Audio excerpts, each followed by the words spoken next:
So what's up? Magandang umaga sa inyong lahat mga kamanok. Again, this is PJ Vergara at nandito po ulit tayo upang mag-share ng ilang mga ideas and answers, kasagutan sa inyong mga katanungan. Ayan. So ito pong channel natin na to, PJ Vergara, is unti-unti na po ulit na nagkakaroon ng comments, nagkakaroon ng ideas and topics na maaari nating i-vlog. Okay? Kasi ang tagal nating nawala dati. Ngayon na lang po ulit tayo bumabalik kasi nagkaroon na po tayo ng panahon para mabigyan ng pansin itong ating channel. So mga kamanok, if ever na magtatanong po kayo, lahat po ng inyong katanungan, welcome po dito. Araw-araw ko pong binibisita ang inyong mga comments at pipilitin at sisikapin ko pong mabigyan po yan ng tugon sa araw-araw. Okay? So ngayon mga kamanok, wag na po natin ito masyadong patagalin kasi baka minsan o baka mamaya may makasalubong tayong katanungan na medyo matagal o medyo may kahabaan, maubos yung oras natin. Okay? So, ang ating unang katanungan po ay galing kay Ivan J. Rizaldo. Ayan, mega shoutout sa iyo, Idol. Ito yung katanungan mo. Good PM, Sir Idol.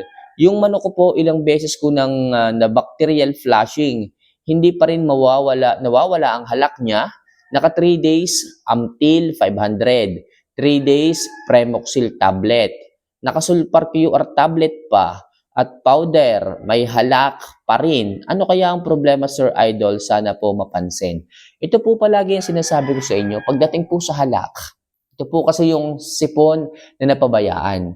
Kasi po ang sipon, pag po yun ay tumagal ng tumagal, hindi nyo po nabigyan ng pansin, tumutulong na po dito yung sipon, hindi nyo pa ginagamot, magugulat na lang po kayo, isang araw, bigla na lang po mawawala yung sipon. Kaso ang kapalit nito, halak. Tutunog na po yung dibdib tsaka yung likod. Diyan nyo po mapapansin yan. Pero yung whistle po na yan, yung tunog po na yan, dito po talaga nang gagaling sa pinaka-trachea ng manok. Ito po ay may butas dito. Yung pong butas na yun mga kamanok, bukod pa po ito dun sa pagkain na dinadaanan ng pagkain, bukod pa po yung butas na yon. Yun po ay nagkakaroon ng infection. Okay? Yun po ay nagkakaroon ng malagkit na laway. Para kung sa tao, plema po. Ito po yung nakakaplema, yung malagkit na laway na narito doon sa pinakabutas. Yun po ay pag humihinga or pumapasok labas ang hangin, dahil po may malagkit na laway, tumutunog po yun. Saka lang po yung nagkakaroon ng malagkit na laway kapag yung sipon ay hindi niyo po naagapan. Yun po ay lumalapot at doon po pumupunta. Ngayon mga kamanok, pag po yun ay nagtagal, makakarinig nga po kayo ng tunog, diba? Halak po yun, halak. Ngayon, pag po kayo ay nagbigay na ng antibiotic sa kanya, medyo matagal-tagal po ang gamutan nito. Okay? So, pag binigay niyo po ng antibiotic, 3 days. Sabi ni Mamay, 3 days daw magbibigay ng antibiotic. Kaso bakit hindi mawala? So, yung malagkit na laway po na yon, medyo mahirap po yung tunawin compared po doon sa malinaw na sipon. Kaya po lagi ko sabi sa inyo, hanggat maaga, hanggat nakita nyo na nagkasipon, bigyan nyo po kaagad at mas madali pong gamutin kapag mabago pa lamang yung sakit. Kumpara kapag naging halak at naging pisik na po yan. Pag po kasi halak na po yung nagkaroon sa inyong mga alaga, talagang namamayat po yung manok Namamayat po talaga. Dehydrated po yung manok at talagang yung baga po nila or yung vital organs nakakaproblema po. Okay, kaya po talagang gagamit na po tayo dito ng mga medyo matataas na antibiotic para po makuha natin yung sakit at maging maayos at healthy po sila. Ngayon mga kamanok, kahit gumamit ka dyan ng mga tabletas, kahit gumamit ka na dyan ng mga antibiotic talaga, hindi po kaagad mawawala yan. Anong dapat gawin? So, kailangan po nating mag-troubleshoot. Okay? Talagang kailangan na po ng tulong natin ito. So, maghanda po kayo ng Bactidol, ng cotton buds, at the same time, yung inyong mga antibiotic.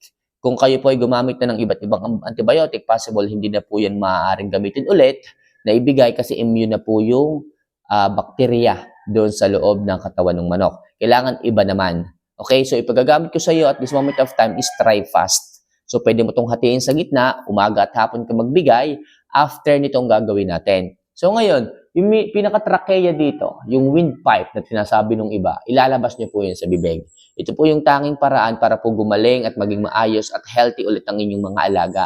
Yung pinakabutas na yon na ilalabas naman po natin, makikita niyo po yung napakalagkit na laway. Yung cotton buds po na yon, isasawsaw po ninyo sa Bactidol, yun po ang inyong gagamitin para kunin at i-disinfect yung mismong butas na yon.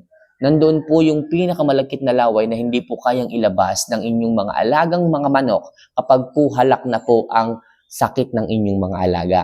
Diyan nyo po yung titingnan sa pinaka-tracheya ng manok kasi yun po ang tumutunog, yung plema na yon. Malagkit po yun. Every time natitilahak yung manok, nagiging paos, nagiging pagas hanggang sa mawala na po talaga yung boses. Pag wala na yung boses talaga, sigurado ako napakatagal na nung halak. Payat na yung manok, dry up na po yung kanyang balahibo. Yung kanilang mga kilikili, mamasa-masa na dahil sa sipon. Okay? So ngayon, after nyo pong malinisan yung pinaka-windpipe or yung trachea dito, saka po kayo magbibigay ng antibiotic. Make sure walang kain yung manok. Kung kayo po ay maglilinis niyan, make sure dapat maaga. Hindi po stress ang manok at hindi pa rin po nakakain. Kasi po pag nakakain na po yung manok, possible, hindi po siya magtunaw. Kaya hanggat maaari, kung maglilinis po kayo ng trachea na ganito, yung lalamunan na ganito, kailangan wala po silang kain. It's either early in the morning or late afternoon, mga kamanok. Then sabay bigay ng antibiotic at oras na matanggal niyo po yung malagkit na laway dito sa pinakabutas dito, mapapansin niyo mawawala po yung halak, yung tunog, yung sounds na maririnig ninyo sa dibdib at sa likod, mabilis pong mawawala. Then yung antibiotic mga kamanok, kung napapansin niyo tumitila kung hindi naman na hinihingal or hindi na tumutunog, pwedeng antibiotic na lang pong ibigay ninyo. Try fast, medyo makakamura kayo dyan. Hatiin niyo po sa gitna, medyo malaki po kasi yon, mga ganito kalaki. Hatiin nyo lang po sa gitna, umaga at hapon po ang bigay before feeding. Okay? So, kamanok, sana po kahit papaano makatulong ang simpleng guide and step-by-step process kung papaano po gamutin yung halak ng inyong mga alaga. Alright? So, next question po tayo galing kay Jaynard Publico.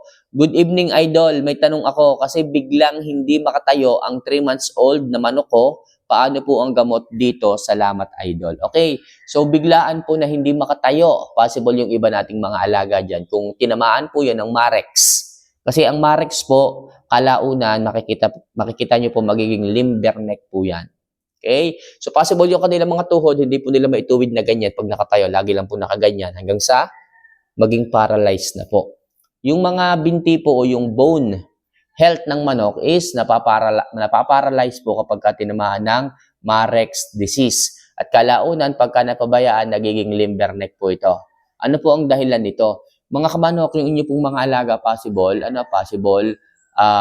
na-expose po sila sa mga decay body ng palaka or kapwa manok, nakain po nila yung juice noong decay animals na yon. Kalimitan ganun sa ranging, to. O kaya naman, nasingawan po sila nung mga decay body na kung anumang insekto, anumang hayop, palakaman yan, daga o kung ano paman.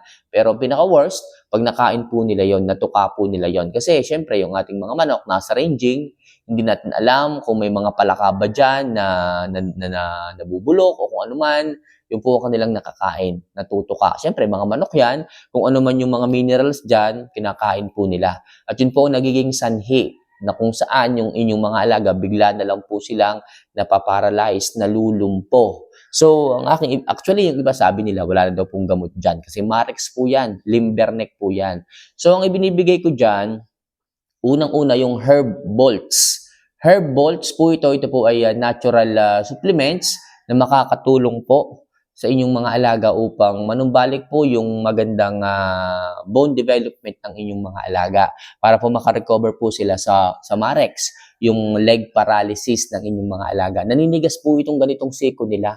Parang wala pong langis o parang nalulumpo sa madaling sabi. Tapos kalaunan nga nagiging limber neck. Okay, so nagbibigay ako dyan ng herb bolts. Salitan po ito. Herb bolts at saka Yakult na may asin. Okay, Yakult na may asin. So, salitan po, herbal sa umaga, tapos Yakult na may asin sa hapon. Ganun lang po ang ginagawa ko. Kaya ko po nasabi na maayos po ito kasi dalawang beses po nangyari sa akin na nagkaroon po ng limber neck at saka Marex yung ating mga alaga is na-overcome po nila. Naging okay po ulit sila. Okay, ngayon, ang problema mga kamanok, eto. Hindi ko naman sa sinusugarcoat kayo, pero kapag po ang inyong mga alaga ay tinamaan po ng Marex or yung limber neck, kalaunan after a month, yung kanilang mga mata nanlalabo. Okay? Ito po talaga yung nangyayari. So gusto ko po kayong sabihan kung need pa ba nating habulin or bigyan ng kung anumang bitamina o suplemento, antibiotic yung ating mga manok na nagkaroon ng Marex o yung Limberneck kasi in the near future, may mangyayari din nga po na panlalabo ang mata. Pero magana silang kumain magana silang kumain, maganda yung kanilang pangangatawan, yung balahibo. Kaso makikita nyo, pag tumutuka po sila ng pagkain, halos parang sumasala na po yung kanilang tuka doon sa mismong feeder. Mapapansin niyo, "Uy, parang malabo yung mata." Saka lang po siya makakakain ng maayos kapagka inilipat niyo po ng space o ng place yung feeder cup doon sa kanilang mismong bibig. So, ibig sabihin, sayang lang po yung effort natin. Oo, siyempre mahal natin yung ating mga alaga, lalo na kung materialis po natin 'yan.